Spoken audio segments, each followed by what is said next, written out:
biasa pekerjaan saya itu melurus-luruskan, karena memang banyak hal yang dibengkokkan, ada yang membengkokkan diri, ya.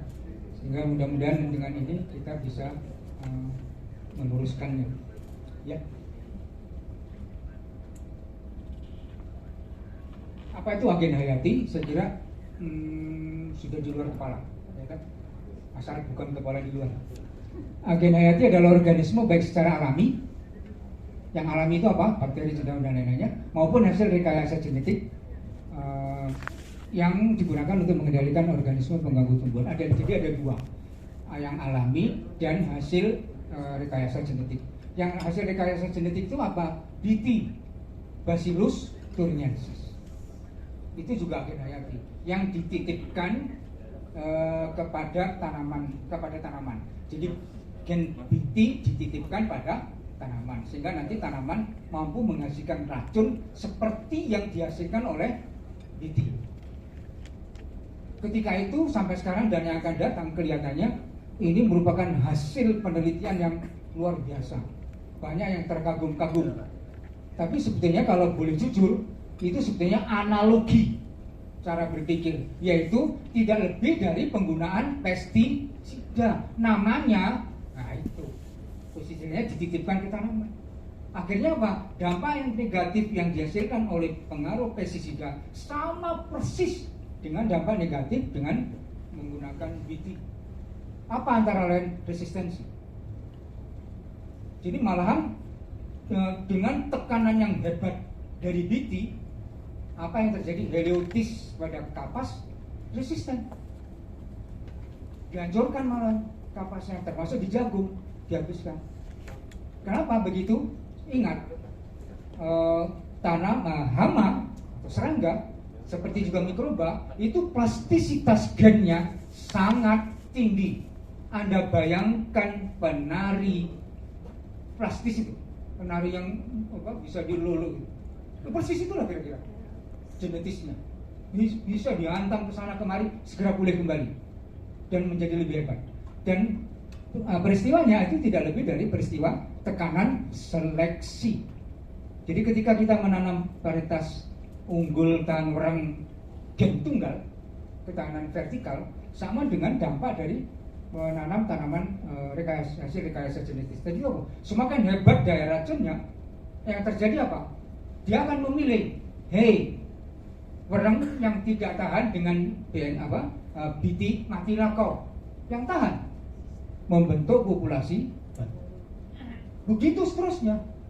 Bahkan dikatakan jauh sebelum rekayasa genetis tadi itu diciptakan, OPT sudah siap. Oleh karena itu pertanyaannya sudah terjawab. Pertanyaan tadi sudah terjawab, yaitu dengan begitu akhirnya membuat jengkel iri. International Rice Research Institute yang di Los Banos itu jengkel dia. Apa? Bukti kejengkelan dari mereka apa?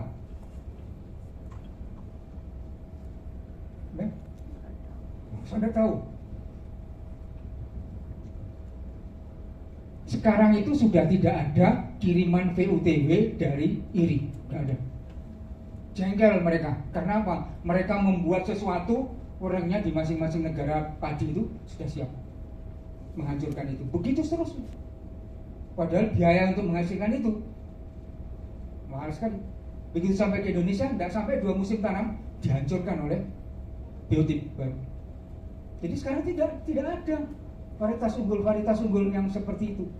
Karena apa? Semakin hebat daya racun kita, semakin hebat tekanan kita pada hama penyakit, akan menimbulkan resistensi biotip baru. Nah, sekarang petani dibiarkan terbuka, petugas juga dibiarkan dibiarkan terbuka. Bagaimana ini sekarang harus memanage hal ini? Kan disuruh mikir sendiri toh? Tidak terasa. Iya, disuruh mikir sendiri sekarang. Malah kebetulan kira-kira. Karena memang sejak tahun 80 sekian PUTW digunakan, itu langganan namanya ledakan nama itu. IR21 dan sebagainya kena semua. Dihancurkan oleh PUTW, ya. Lanjut.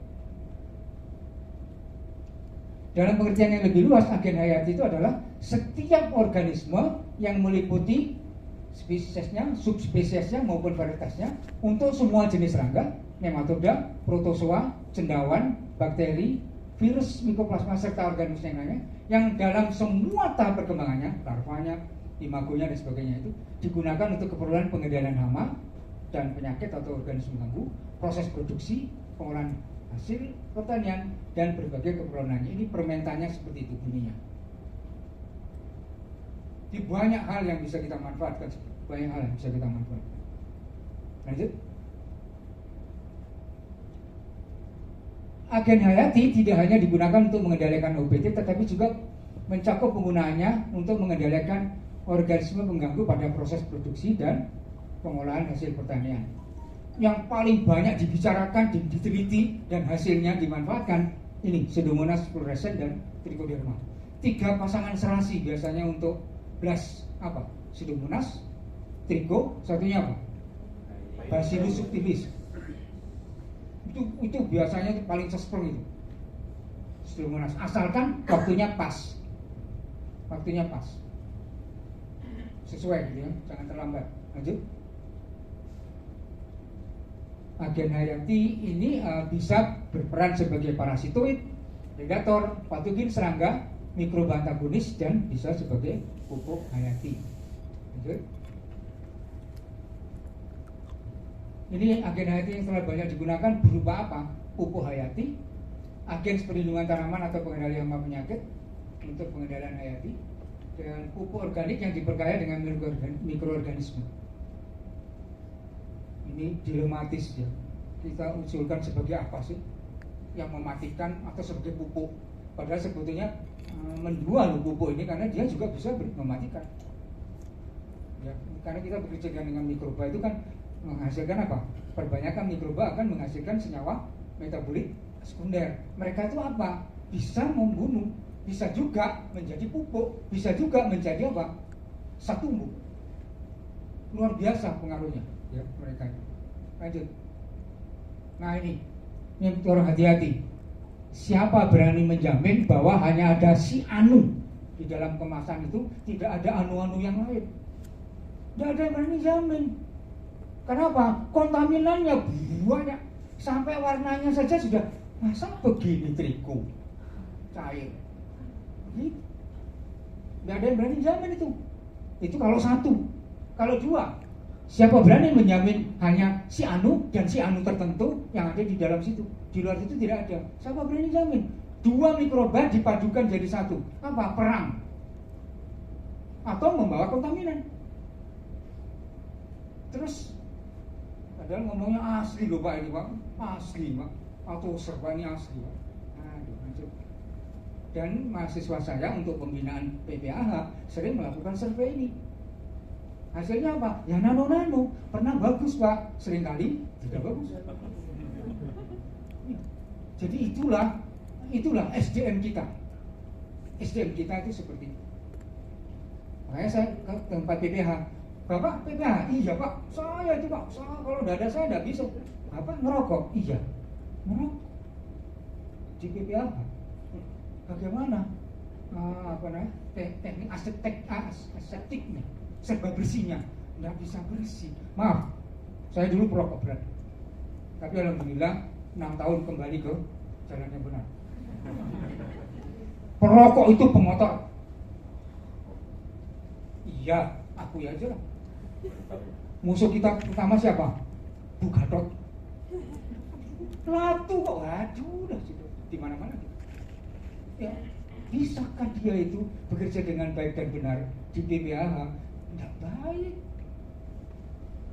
Tidak baik, pasti tidak baik. Padahal di PPAH itu dibutuhkan orang yang punya konsistensi, pemahaman tentang teknik aseptik serba bersih tadi. Kalau enggak ya nano-nano produknya. Lanjut. Ini tahapan pengembangan. Tahapan pengembangan ini sudah mulai disosialisasikan kepada petani kita ya, sudah disosialisasikan ke petani kita agar supaya petani kita nanti akan mudah mencari agen hayati, tapi agen hayatinya nanti ini bukan dikembangkan oleh si petaninya, tapi dipercayakan kepada laboratorium. Laboratorium nanti yang bekerja mengidentifikasi betulkah ini memang agen hayati ataukah ini sumber penyakit bagi manusia atau binatang. Nah, setelah itu baru diperbanyak. Nah, yang dimaksud di sini pengembangan ini adalah petani beli atau mendapatkan bantuan isolat seperti ini. Ya, yang pertama adalah ketepatan dalam pemilihan jenis sumber agen hayati yang akan dikembangkan. Jadi pertanyaannya juga begini, apakah lab kita itu ada jaminan bahwa yang diproduksi mereka isolatnya baik dan benar? Iya tidak. Kadang-kadang iya, kadang-kadang tidak. Kemudian siapa yang berani jamin? Harusnya kalau bicara tentang jamin menjamin itu adalah siapa yang berhak menginspeksi. Kalau petani itu bisa mencari sendiri, memperbanyak sendiri, yang menginspeksi siapa? Siapa berani bertanggung jawab kalau sampai terjadi sesuatu? Dulu lab yang menginspeksi siapa?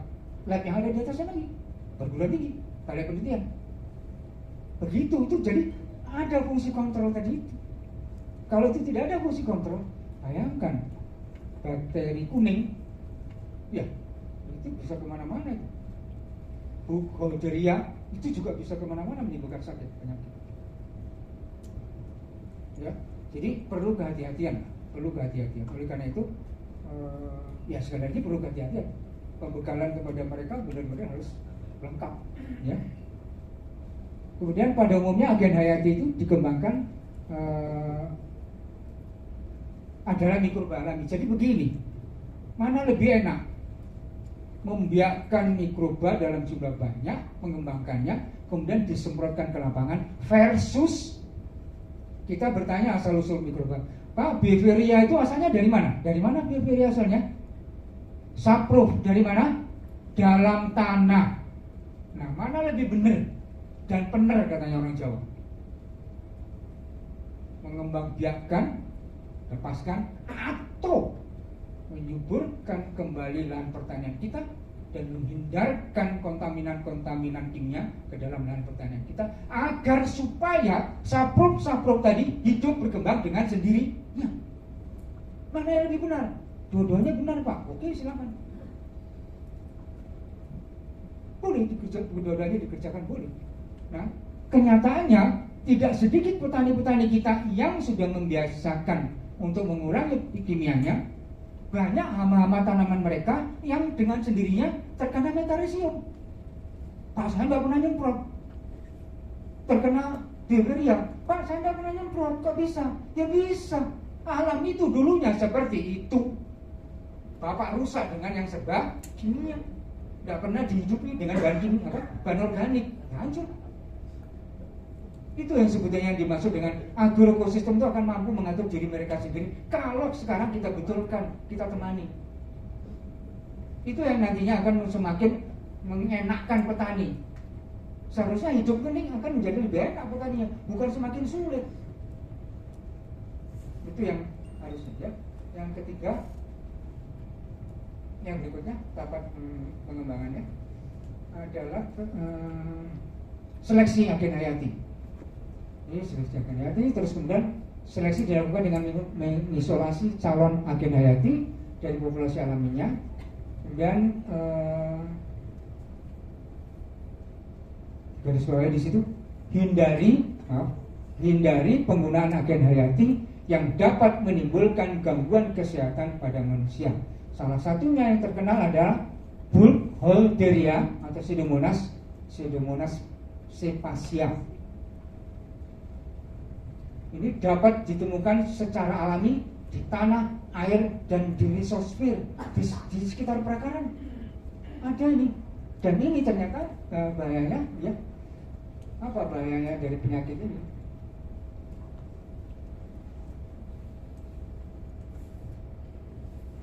Dapat menghasilkan gangguan kesehatan yang serius. Selain itu juga dapat bertindak sebagai penyakit tanaman. Loh itu loh, makanya saya bilang tadi itu, Pak, siapa jamin di situ, siapa jamin di situ hanya itu saja, yang lain tidak ada. Nah kalau yang lain juga ikut ada, atau yang itu ternyata strain yang lain berubah, bisa jadi penyakit manusia, saluran pernapasan dan lain-lain.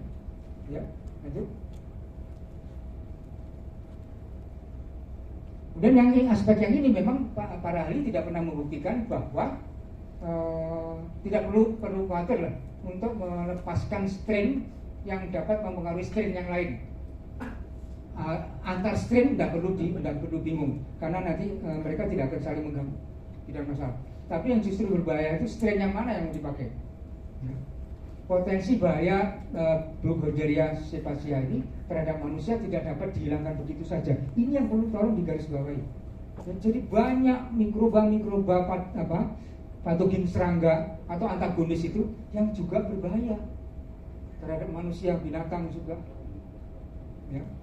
Gejala gangguan akibat Burkholderia dikenal dengan istilah Burkholderia cepacia syndrome, ditandai dengan gejala penurunan kesehatan secara drastis pada seseorang karena bakteri dapat masuk ke dalam sistem pembuluh darah. Coba kalau sudah seperti itu, padahal yang diproduksi petani bukan seliter 2 liter toh.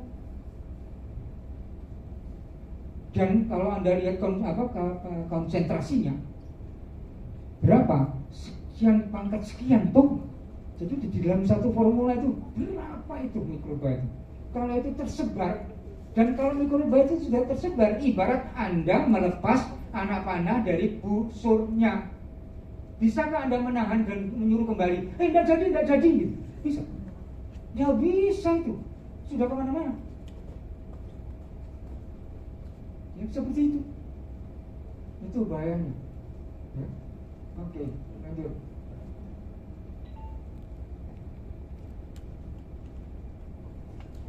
Ini yang kedua bahayanya apa? Alinea yang kedua, 82% strain Burkholderia bersifat kebal terhadap antibiotik. Ayo, mau dijamuni apa kalau sudah seperti itu? Ya, jadi betul-betul kehati-hatian itu perlu. Jangan membuat ketakutan, kehati-hatian. Oleh karena itu barangkali orangnya harus tertentu dan harus diberikan pembekalan. Dan siapa berhak menegur siapa, yang menginspeksi siapa, itu juga perlu dipikirkan ya, supaya tidak kesana kemari. Lanjut. Menguji efek ini sebetulnya hal ini banyak dilakukan oleh para teman-teman kita yang ada di laboratorium, di lab ya. Tapi paling tidak kita harus tahu lah pekerjaannya, karena siapa tahu anda ini kelak juga akan masuk ke lab. Ya kan? Biasanya ada juga yang nanti yang akan mengisi di laboratorium, di laboratorium pengawasan. Lanjut. Oke, lanjut. Ya. Nah ini pemasaran. Nah lanjut. Saya kira itu tadi perlu diketahui semuanya, walaupun itu bisa diambil alih oleh teman-teman yang ada di lab pekerjaannya.